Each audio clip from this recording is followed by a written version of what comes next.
നമസ്കാരം, പുതിയൊരു വീഡിയോയിലേക്ക് സ്വാഗതം. ഇന്നത്തെ വീഡിയോ വളരെ യൂസ്ഫുൾ ആയ ഒരു വീഡിയോ ആണ്. അതായത് ടൂ വീലറിന്റെ ഹാൻഡിൽ ബാലൻസ് എങ്ങനെ എളുപ്പത്തിൽ പഠിച്ചെടുക്കാം എന്നതിനെ പറ്റിയാണ്. നിങ്ങൾ ഈ ഒരു വീഡിയോ കണ്ട് വിളിക്കുകയും ചെയ്യരുത്, ടൂ വീല് പഠിപ്പിക്കുമെന്ന് ചോദിച്ചുകൊണ്ട് വിളിക്കരുത്. ഞാനിത് ടൂ വീലിന്റെ കാര്യമാണ് പറയുന്നത്. ഇത് വീഡിയോ മാത്രമേ ചെയ്യുന്നുള്ളൂ, പഠിപ്പിക്കുന്നില്ല. പഠിപ്പിക്കുന്നത് ഫോർ വീല് മാത്രമേ ഉള്ളൂ. നിങ്ങൾക്ക് ഫോർ വീലിന്റെ ലൈസൻസ് ഉണ്ട്, വാഹനം വീട്ടിലുണ്ട്, സ്വന്തം വണ്ടി വീട്ടിലുണ്ടായിട്ടും സ്വന്തം വണ്ടിയുടെ ഡ്രൈവിംഗ് സീറ്റിൽ പോലും കയറാൻ പേടിയുള്ളവരാണെങ്കിൽ എന്നെ കോൺടാക്ട് ചെയ്താൽ നിങ്ങൾ കേരളത്തിന്റെ ഏത് ജില്ലയിലായിരുന്നാലും നിങ്ങളുടെ സ്വന്തം വാഹനത്തിൽ വന്ന് ഞാൻ പ്രാക്ടീസ് നൽകുന്നുണ്ട്. നിങ്ങൾക്ക് ആഗ്രഹം ഉണ്ടെങ്കിൽ എൻ്റെ വാട്സപ്പ് നമ്പറിൽ ബന്ധപ്പെടാം. ഈ ഒരു ക്ലാസ് നിങ്ങൾ അറ്റൻഡ് ചെയ്ത് കഴിഞ്ഞാൽ വരുന്ന ദിവസം മുതൽ തനിയെ വാഹനം ഓടിക്കുവാനുള്ള ട്രിക്കുകളും ടിപ്സുകളുമാണ് ഞാൻ ഈ ഒരു ക്ലാസ്സിൽ പറഞ്ഞു തരുന്നത്. ഞാൻ ഉറപ്പ് തരുന്നു, ഗ്യാരണ്ടി തരുന്നു, നിങ്ങൾ ഈ ഒരു ക്ലാസ് അറ്റൻഡ് കഴിഞ്ഞാൽ വരുന്ന ദിവസം മുതൽ തനിയെ വാഹനം ഓടിച്ചിരിക്കും. പലരും നമ്മളെ മടിപ്പിക്കും, ഈ ഒരു പ്രായത്തിൽ പറ്റില്ല, ലൈസൻസ് ചെയ്യുന്നുണ്ട്, പ്രാക്ടീസ് പോയതല്ലേ, പ്രായം കൊണ്ടാ നിർത്തിക്കോ എന്നൊക്കെ പറഞ്ഞു. നമ്മുടെ ചുറ്റും നോക്കിയാൽ തന്നെ അറിയാം, 75 വയസ്സുള്ള അപ്പച്ചന്മാർ പോലും വാഹനം ഓടിക്കുന്നത്. പിന്നെ നമ്മൾ ഈ ലൈസൻസും കൈവച്ച് വാഹനം വിടാണ്ട് ഞാൻ പഠിച്ചതാണെന്ന് പറഞ്ഞാൽ എന്തുകൊണ്ട് നോക്കിയിരിക്കുന്നു?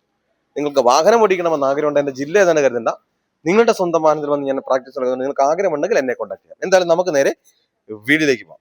ഓക്കെ, അതായത് നമുക്ക് എങ്ങനെ എളുപ്പത്തിൽ ഹാൻഡിൽ ബാലൻസ് എളുപ്പത്തിൽ പഠിച്ചെടുക്കാം എന്ന് ചോദിച്ചു കഴിഞ്ഞാൽ, അത് നമ്മൾ ഒരു കൈ വെക്കേണ്ട രീതിയുണ്ട്. ഞാനൊരു എളുപ്പത്തിൽ എങ്ങനെ ഒരു വണ്ടി എടുക്കാൻ പഠിക്കാന്ന് വേണ്ടി ഞാൻ നേരത്തെ വീഡിയോ ചെയ്തിട്ടുണ്ടായിരുന്നു.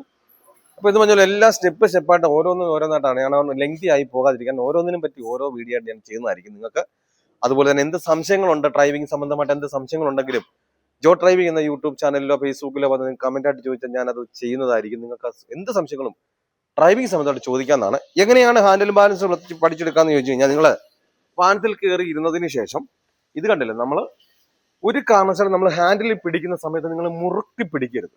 നമുക്ക് എന്തും നമ്മുടെ കൈ കൊണ്ടും കാലും കൊണ്ട് ചെയ്യേണ്ട ഒരു സംഭവം അയഞ്ഞയഞ്ഞ് വന്നാലേ നമുക്കത് സ്മൂത്ത് ആകത്തുള്ളൂ, നമുക്ക് സ്പീഡ് കിട്ടത്തുള്ളൂ.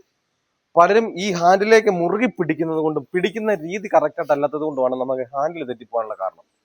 അപ്പൊ കറക്റ്റായിട്ട് എങ്ങനെയാണ് ഹാൻഡിൽ പിടിക്കേണ്ടത് എന്ന് ചോദിച്ചു കഴിഞ്ഞാൽ, ഇതാണ്, നിങ്ങൾ ഒരു കാരണവശാലും കയറ്റിയും പിടിക്കരുത്, അതുപോലെ തന്നെ ഇറക്കിയും പിടിക്കരുത്. ഇത് കണ്ടില്ലേ, കറക്റ്റായിട്ട് ഈ ഒരു സെന്റർ ഭാഗത്ത് നിന്നാൽ മാത്രമേ, ഇതും ബ്രേക്കാണ്, ഇതും ബ്രേക്കാണ്, ഈ ബ്രേക്കുകളിലേക്ക് നമുക്ക് കൈ നിവർത്തി കറക്റ്റായിട്ട് കൊണ്ടുപോകാൻ കഴിയത്തുള്ളൂ. അല്ലാതെ നിങ്ങൾ ഇങ്ങനെ ഇറക്കി ഇങ്ങനെ പിടിച്ചാലോ, ഇത് കണ്ടോ, നമുക്ക് എടുത്തോണ്ട് വരുമ്പോൾ താമസം വരും. അതുപോലെ തന്നെ ഇറങ്ങിയിരുന്നാലോ കറക്റ്റായിട്ട് നമുക്ക് ബ്രേക്കിലേക്ക് കറക്റ്റായിട്ട് കൈയും പോവുകയില്ല. അപ്പൊ ഈ ഒരു രീതിയിൽ ഇരുന്നാൽ കണ്ട, നമ്മുടെ കൈ അവിടെ നിവർത്തി കഴിയുമ്പോൾ തന്നെ നമുക്ക് ബ്രേക്കിലേക്ക് കറക്റ്റായിട്ട് പോകും. അപ്പൊ നിങ്ങൾ പിടിക്കുന്ന സമയത്ത് ഒരു കാരണം ഇങ്ങനെ കയറ്റിയും പിടിക്കരുത്, ഇറക്കിയും പിടിക്കരുത്, സെന്റർ ഭാഗത്തായിരിക്കണം കേട്ടാ, ഈ ഒരു രീതിയിൽ ഇങ്ങനെ. അപ്പൊ ഈ സെന്റർ ഭാഗത്തേക്ക് പിടിച്ചിട്ട് ഇങ്ങനെ വന്നാലും നമുക്ക് പെട്ടെന്ന് ബ്രേക്ക് പോയൊക്കെ കഴിയത്തുള്ളൂ. അതുപോലെ തന്നെ നിങ്ങൾ ഈ ഹാൻഡിൽ പിടിക്കുന്ന സമയത്ത് ഒരു കാരണവശാലും ബലത്തിൽ പിടിക്കരുത്. അപ്പൊ നൈസായിട്ട് എങ്ങനെയാണ് നമുക്കത് തുടക്കത്തിൽ എത്ര നമ്മൾ ചെയ്തെന്ന് പറഞ്ഞാലും ഓട്ടോമാറ്റിക്കായിട്ട് എന്തായി പോകും, ഇതിലോട്ട് ബലം പ്രസ്സായി പോകും. നിങ്ങൾ മനഃപൂർവ്വം ചെയ്യുന്നതല്ല.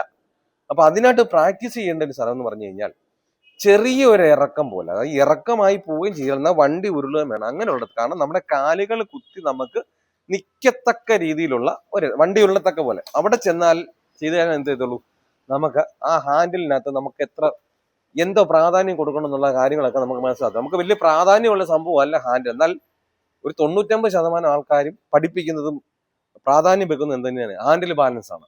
അപ്പൊ ഇത് ഹാൻഡിൽ നമ്മൾ ഈ കൂടുതലായിട്ട് ശ്രദ്ധ കൂടുതലായിട്ട് വരുമ്പോഴും കറക്റ്റായിട്ട് മുറുകി പിടിക്കുമ്പോഴാണ് നമുക്ക് കൂടുതലായിട്ട് ഇതിന്റെ ബാലൻസ് തെറ്റിപ്പോകാനുള്ള കാരണം. അപ്പൊ നിങ്ങൾ ഇങ്ങനെ ചെറിയൊരു, ഇപ്പൊ അതെന്ന് എടുത്ത് കാണിക്കട്ടെ എന്ന് ചോദിച്ചു കഴിഞ്ഞാൽ, ഇത് കണ്ടില്ലേ, നമ്മളിപ്പോ ഈ വണ്ടി ഇങ്ങനെ ഇരിക്കുന്ന സമയത്ത്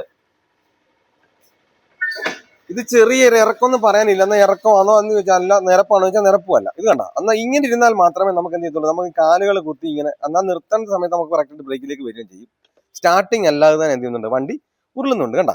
അപ്പൊ നമുക്ക് ഈ ഒരു രീതിയിൽ ഇങ്ങനെ ഇരുന്ന് നമുക്ക് ഇങ്ങനെ തന്നെ എന്ത് ചെയ്യാം, പതിയെ പതിയെ പതിയെ പതിയെ ബ്രേക്ക് പിടിക്കാനും നമുക്ക് ഹാൻഡിലെ ബലം ഇല്ലാതെ നമുക്ക് കറക്റ്റായിട്ട് നമുക്ക് കിട്ടുന്നതാണ്. ഇപ്പൊ സ്പേസ് ഇച്ചിരി കുറവുള്ളതാണ്. ഇതുപോലെ ഇപ്പൊ കുറച്ച് നീളമുള്ള സ്ഥലത്ത്, ലോങ് സ്ഥലത്ത് നിങ്ങൾ ഇങ്ങനെ, അപ്പൊ നമുക്ക് കാല് കുത്താനും കഴിയും, അതുപോലെ തന്നെ ഹാൻഡിലിന് ബലം ഇല്ലാതെ, ബലം കൊടുക്കാതെ നമുക്ക് ഓടിക്കാനും കഴിയുന്നതാണ്. അപ്പൊ ഇങ്ങനെ നിങ്ങൾ പ്രാക്ടീസ് ചെയ്തിട്ട് നിങ്ങൾക്ക് എന്തോ യൂസ്ഫുൾ ആയെന്നുള്ളത് കമന്റ് ആയിട്ട് രേഖപ്പെടുത്തുക. അതുപോലെ തന്നെ എന്ത് സംശയങ്ങളും ഡ്രൈവിംഗ് സംബന്ധമായിട്ട് എന്ത് സംശയങ്ങളും നിങ്ങൾക്ക് കമന്റ് ആയിട്ട് ചോദിക്കുന്നതാണ്.